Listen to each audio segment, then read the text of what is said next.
There are 3 movies attached to this tutorial. The first one was just an explanation. The second one, I'm only going to do the artwork and set up the movie clip. So let's get started. Canvas, HTML5 canvas. I'm going to start off with my circles, and I'll select this and make that a gradient. I'm going to call my gradient tool, which is hiding behind here. And it looks like I've accidentally included a stroke there, so I don't want this stroke. Oops, get the right tool here. There we go. Delete this stroke. I don't want one. And I'll shut this to no stroke. Alright, so gradient tool. And I'll zoom in here so that you can see a little bit better. This tool in here expands the gradation so it gets tighter, wider. And I'll just recenter it so it looks 3-dimensional. And I'll make some copies of this. Get back to my free transform tool and select that. Option and option.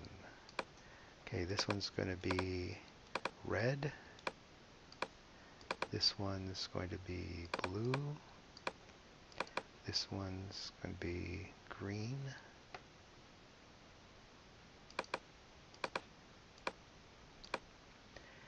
And go back to my scene. All of these are going to be in one big giant movie clip, F8. Make that into a movie clip, and I'll just go ahead and call it pop. And by convention, I'll do a capital P, and I guess I should include the word menu. Okay, it doesn't matter if this is centered or not. We're going to eyeball in where we're going to place this, but these are going to need to be centered. So I'm just going to go ahead and leave it as centered, so that way I don't accidentally forget that. So we'll go ahead and click OK. Now we're going to go in here, and these are going to be buttons, and I'm going to do them in reverse order. So blue's the last one that I want to come in, so that's going to be an F8. This has to be a button, and this has to be a capital B. Hit OK. So green's next, F8. Delete that, G. Hit OK. Red's next, F8. Delete that, R for red. Hit OK.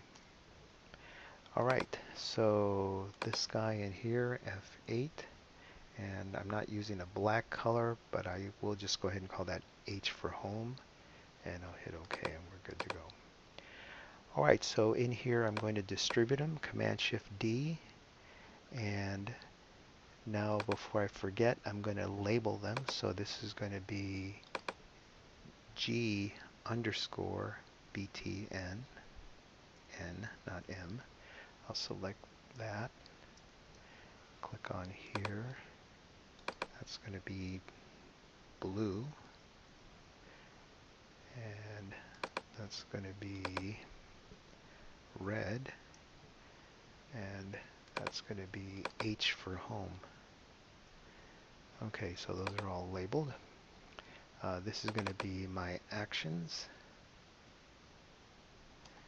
and I'm going to try to bring in a motion guide. It's not going to work, but I want to show you what's going on. So this is going to be kind of a mistake, but we'll show you the right way to bring it in. So I'm going to click on here, copy that. On that first layer, this is the way you would think you'd want to do it. You want to add a classic motion guide, and then you click on where the motion guide is supposed to be in there, and then you go ahead and do a Command B paste, or paste in place or whatever, but for some reason it screws up. Watch this. I lost my motion guide. It's in there, but you have to take an additional step. So the fact of the matter is we didn't even need to do a motion guide. So let me undo this move here, and I'll even undo the motion guide altogether. Okay, so here's where I was. Here's what you want to do. You want to come back over here. You want to copy this the way you would normally do it, and you want to add a layer and just paste it in there. Command V for paste. This one is going to be our motion guide. If you double click on this, first you make it into a guide, you hit OK, then you select all the artwork underneath it, and you lift it up and over. And we'll just rename this to motion. Okay, and that takes care of that. So now all of these are going to lock in place. So that's kind of the manual way of creating a motion guide. For some reason Illustrator doesn't like it, bringing it in that way.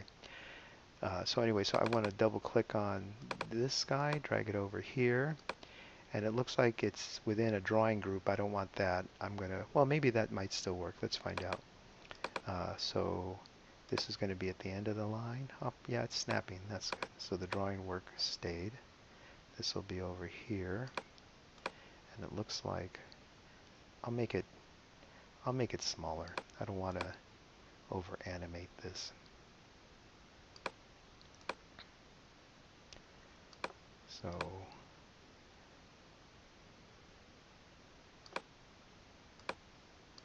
there we go. And this is going to require a little bit more animation. I know it's going to look kind of cruddy, but it's just the idea that we're doing something different.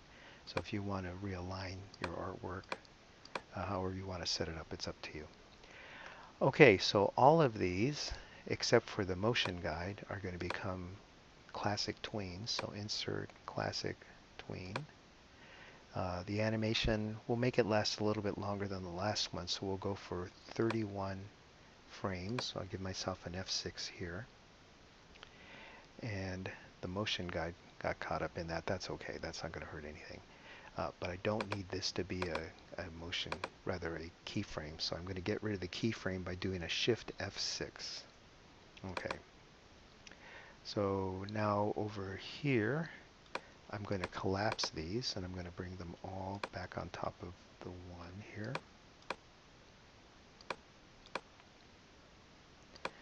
And so this is the way they're going to come out.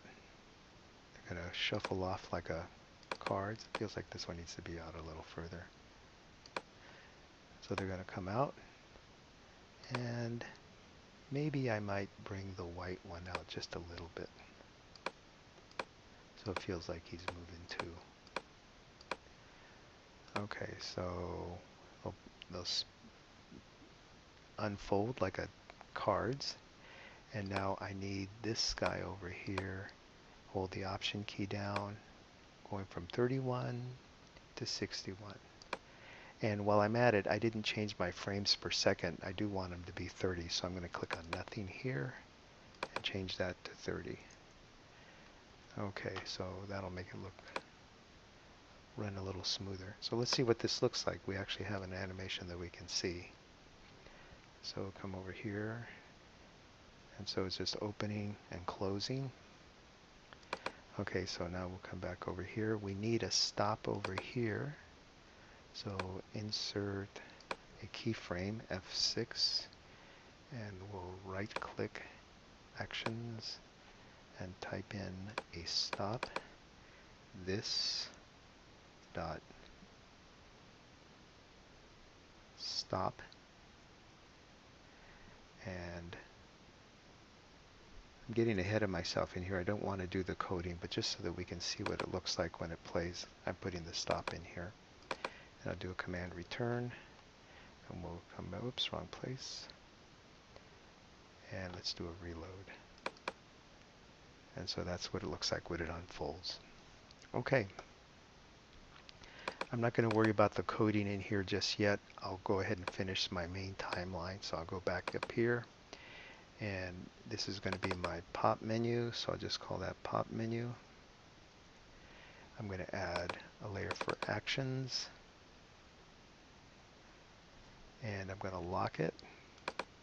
And I'm going to add a layer for art. And of course, that's just going to be the text box that tells me where I am. I'm going to bring that down in here because I prefer to have my artwork underneath my navigation. So I need a total of 4 frames for the art. So that's because I'm going to have different text boxes. So I'll go ahead and select my text, and right in here I'll write the word home, and I'll make that black.